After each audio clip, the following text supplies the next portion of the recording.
Camera number 340 of 365, and it's the Aries Viscount. It's a rangefinder 35mm camera with a fixed lens, and let's just have a look at some of its features.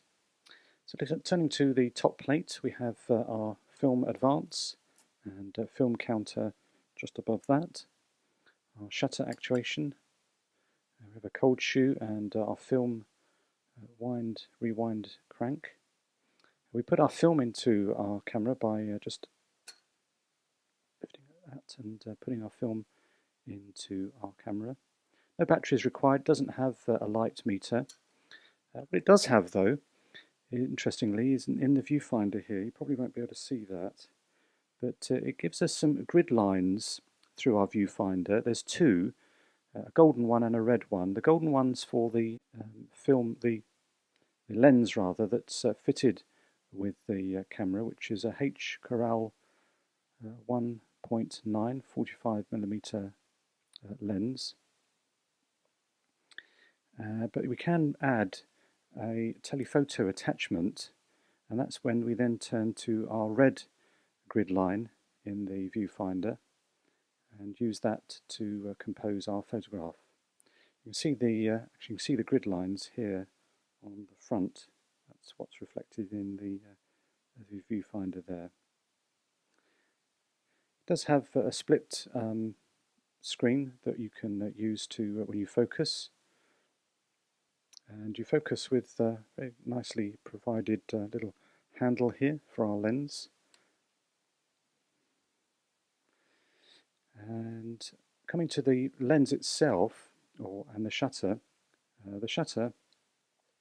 is Sekisha SLV. I'm not sure that's how I pronounce it, but apologies if I've mispronounced that. And it is linked.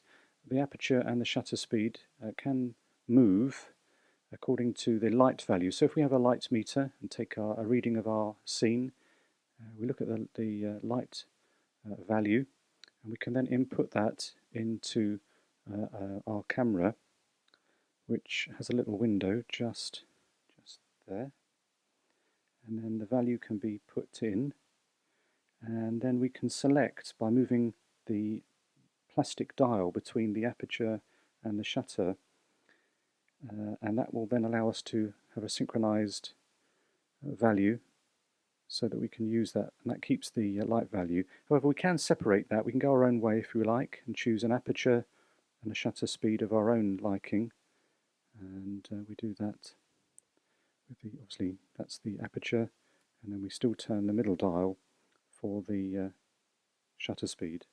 Shutter speed goes up to 1/500th of a second down to bulb, and then below that we have a selection of for our flash if we do choose to use that.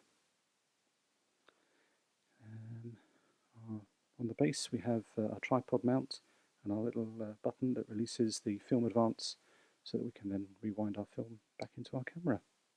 So I'm interested to use the camera, see how that goes. Interestingly, on the barrel it does have provision for the telephoto lens, should we have it, and we have to use that scale rather than this scale at the top. So I thought that's an interesting implementation there, that you can't actually change the lens, but by adding the attachment you then have to use a different scale, obviously, because of the viewpoints that you're taking through the lens. So there we go, that's just a very quick overview of the, I've forgotten the name of it already, Aries Viscount, if that's how you pronounce it. Again, apologies if I've mispronounced that. But that is camera number 340 of 365.